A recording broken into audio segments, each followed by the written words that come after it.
Hello brilliants, अभी हम कर रहे हैं 10th क्लास के लिए NCERT math chapter number 1 real numbers exercise 1.1 question number हम कर रहे हैं फर्स्ट का सेकंड पार्ट। ये पार्ट हम पहले वीडियो में कर चुके हैं, अभी हम ये वाला जो पार्ट है ये करेंगे। हमें इनमें इस क्वेश्चन के अंदर करना क्या है, हमें इस्तेमाल करना है यूक्लिड डिवीजन एल्गोरिथम। ठीक है, निकालना क्या है HCF। वैसे तो लॉन्ग डिवीजन मेथड से आप निकाल सकते हैं, और भी मेथड्स है, लेकिन यहाँ पर हमें इस्तेमाल करना है यूक्लिड डिवीजन एल्गोरिथम। राइट, तो ये बात आपको याद रखनी है। आपको लॉन्ग डिवीजन का मेथड का इस्तेमाल नहीं करना, आपने इस्तेमाल करना है यूक्लिड डिवीजन एल्गोरिथम। ठीक है, लेकिन अभी एक बार के लिए तो आप लॉन्ग डिवीजन मेथड का इस्तेमाल करेंगे। जैसे इस सॉल्यूशन को कर रहे हैं हम, तो यहाँ बड़ी वैल्यू जो है वो यहाँ पर लिखेंगे 38220, और जो छोटी वैल्यू 196 है वो यहाँ। जो ये बड़ी वैल्यू है वो हमने लिखी यहाँ पर, जो छोटी वैल्यू है वो लिखी हमने यहाँ। ओके, तो फिर 196 की मदद से हम डिवाइड करते हैं 38220। अब क्योंकि ये एक बड़ी वैल्यू है 196, तो आपको थोड़ा ध्यान रखना है। पहले हम अगर 3 को लें तो ये 196 के मुकाबले में ये छोटी होगी, जिसकी वजह से हम फिर नेक्स्ट एक डिजिट और लेंगे, मतलब हम 38 ले लेंगे। 38 भी अभी 196 से छोटी है, तो अब फिर एक डिजिट और लेंगे 382। अब ये जो है 196 से बड़ी है। अब ये जो डिजिट है कितने तक जा रही है, इसको करने के लिए हमें इसको क्या करना पड़ेगा।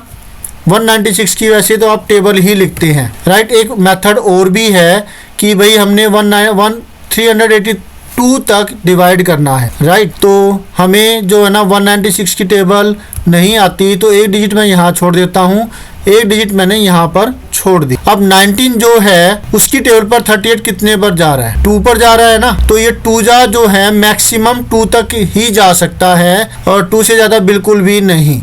लेकिन जब आप देखेंगे 196 को 2 से जब मल्टीप्लाई करते हैं तो 382 से वैल्यू बड़ी आएगी।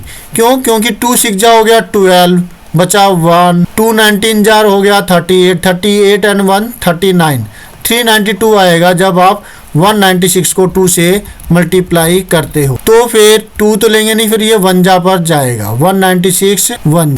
Right, 12 minus 6 6। अब यहाँ बचा 7, और ये फिर यहाँ से बोरो लेगा तो ये बन गया 17, और ये बन गया 2। 17 माइनस 9 आया 8, 2 माइनस 1 करेंगे तो आएगा 186। अब 2 हम ऊपर से नीचे उतारेंगे और इसको डिवाइड करेंगे। अब यहाँ पर वो चीज़ काम आ सकती है आपकी जो मेथड मैंने बताया। 6 की मतलब 6 एक डिजिट यहाँ छोड़ दी, एक डिजिट यहाँ छोड़ दी। 19 की टेबल पर ये बचा हुआ 186 कितने तक डिवाइड हो रहा है। राइट, 19 9 जार 171 होता है, तो ये 9 जा पर जा सकता है। तो अभी इसको देखते हैं। अब आपको इसमें ऐसा करने पर ये चीज़ हो गई कि ज़्यादा कैलकुलेशन नहीं करनी पड़ी। नहीं तो आप क्या करेंगे, 196 को फिर 2 से मल्टीप्लाई करेंगे, वो लिखेंगे, फिर 196 को 3 से मल्टीप्लाई करेंगे, वो लिखेंगे, मतलब पूरी टेबल लिखोगे आप, है ना। तो इसमें कम के अंदर हमारा काम चल सकता है। तो अब इसको डिवाइड करके देखें, 196 को हम मल्टीप्लाई करते हैं 9 से, 9 6 जा 54 4 5, 9 9 जा 81, 81 एंड 5 86, 8 आ गया, 9 9 1 जा 9, 9 एंड 8 17, 1764 जो कि छोटी वैल्यू है। राइट, तो 1764 मैंने यहाँ पर लिख। 10 पर तो बिल्कुल नहीं जाएगी, 2 डिजिट का तो हमें लेना ही नहीं है, जा रही है तो आपकी गलती है फिर। तो ये आ गया 9 यहाँ पर, ठीक है ना। पहले ये कितने पर गया था, यहाँ नहीं, यहाँ पर, यहाँ 9 आ, पहले 1 पर गया था, फिर ये 9 पर गया है, डिवाइड हुआ है। अब 12 माइनस 4 आता है 8, और जो यहाँ पर है इसने बोरो दे दी थी तो ये 5 बन गया था, तो इधर लिख देंगे 5। और फिर ये नीचे 6 जो है 5 के मुकाबले में बड़ी वैल्यू है, तो फिर हम यहाँ से बोरो लेंगे, ये 7 बन गया, और ये 5 जो है ये बन गया 15। 15 माइनस 6 करेंगे तो हमें मिलता है 9। समझ में आ रहा है ना, 15 माइनस 6 9 और फिर यहाँ 7 है, यहाँ 7 है, 7 माइनस 7 0, राइट। तो अब ऊपर से ये एक 0 बच गई, ये 0 हम उतार लेंगे। अब फिर वही बात करेंगे 19 की टेबल में हमने जो देखना है, एक डिजिट यहाँ छोड़ देते हैं, एक डिजिट यहाँ छोड़ रखी है कि 19 टेबल में 98 कहाँ तक जा रहा है, 5 तक जा रहा है। 19 5 जा 95, 196 को 5 से मल्टीप्लाई करें, 5 6 जा 30 0 3, 5 9 जा 45, 45 एंड 3 48, 8 4, 5 1 जा 5, 5 एंड 4 9, 980 आ गया ना। तो ये पूरा डिवाइड हो चुका है, यहाँ आ गया 5। अब जो यूक्लिड डिवीजन एल्गोरिथम है उसका इस्तेमाल हम करने वाले हैं। उसमें क्या था, इसको सारे को तो आपने एक बार हमें तो हिंट जितना चाहिए उतना मैं ये रख रहा हूँ, बाकी ये छोड़ देंगे। तो मैंने इसको एक तरफ रख दिया। अब हम जो स्टेटमेंट है वो लिखेंगे using Euclid division algorithm. Spelling आप यहाँ पे देख लेंगे, गलती नहीं करनी बिल्कुल भी। Is that clear? तो सॉल्यूशन अब स्टार्ट होता है रियल में। ये तो सारा का सारा जो है ये हुआ रफ वर्क, लेकिन इसका इस्तेमाल हमें करना होगा, इसलिए ये इम्पोर्टेंस रखता है। तो स्टेटमेंट आपको लिखनी है यूजिंग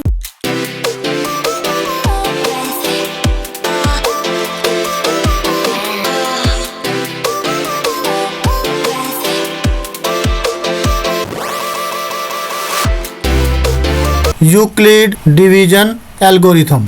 तो फिर आपको अब जरा ध्यान से सुनिएगा जो बता रहा हूं मैं आपको। जो ये डिविडेंड है ना, ये लिखना है यहाँ पर 38220 बराबर में इन दो की मल्टीप्लिकेशन हुई है ना, ये हुआ डिवाइजर, ये हुआ ये नहीं ये इन दो की मल्टीप्लिकेशन से हमें ये नंबर मिलता है, राइट। तो फिर 1 इन दोनों की मल्टीप्लिकेशन होगी 196 मल्टीप्लाई में 195, 196 मल्टीप्लाई में 195 और प्लस में जो यहाँ पर डेनोमिनेटर में आया रिमाइंडर, मतलब यहाँ पर जो आया डेनोमिनेटर तो क्या होगा, सॉरी, ये जो यहाँ पर आया वो है रिमाइंडर, ये हो गया डिवाइजर, ये हुआ कोशेंट और ये हुआ रिमाइंडर, ये है डिविडेंड, राइट। तो डिवाइजर मल्टीप्लाई में कोशेंट प्लस में रिमाइंडर, तो ये रिमाइंडर प्लस में आ गया, डिवाइजर मल्टीप्लाई कोशेंट प्लस में रिमाइंडर। तो जैसे ही रिमाइंडर 0 आ जाता है तो जो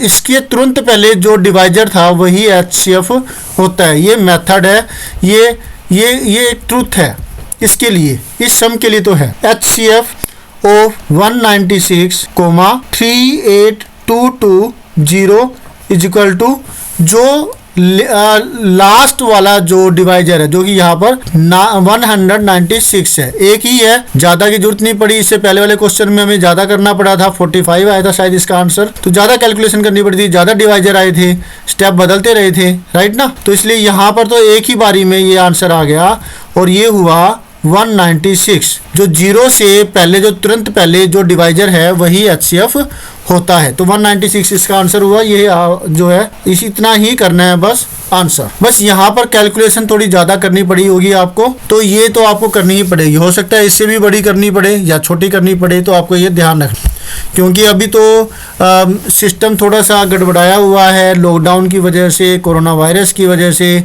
तो आपको इतने ज़्यादा टफ वाले तो सम नहीं मिलेंगे, सिंपल से मिलेंगे, लेकिन फिर भी आप अपनी तरफ से पूरी तैयारी रखिए। देखिए आप क्यों ऐसा क्यों करते हो कि भाई हमें अभी आपको ऑप्शन मिल रहा है तो आप उस ऑप्शन का इस्तेमाल कर रहे हो। अरे अपने आप को इंटेलिजेंट बनाओ ना इस टाइम पर, जितना ज़्यादा प्रैक्टिस कर सकते हो प्रैक्टिस करो। घर पर बैठे हो, आराम कर रहे हो, क्यों? टीचर्स इतनी मेहनत कर रहे हैं, पढ़ा रहे हैं आपको, कभी ऑनलाइन पढ़ा रहे हैं, कई आप स्कूल में जा रहे हो तो स्कूल में वो भी इतनी परेशानियों का जो सॉल्यूशन है वो निकाल रहे हैं आपके लिए। आप भी तो मेहनत करो ना, ठीक है। तो मेहनत करनी है आपने, इससे घबराना नहीं है। टिपिकल सम आए जो आसान सम आए, हमें करना है। ओके, तो मिलते हैं नेक्स्ट वीडियो में जिसमें हम करेंगे ये वाला जो question. Always have a great time, bye.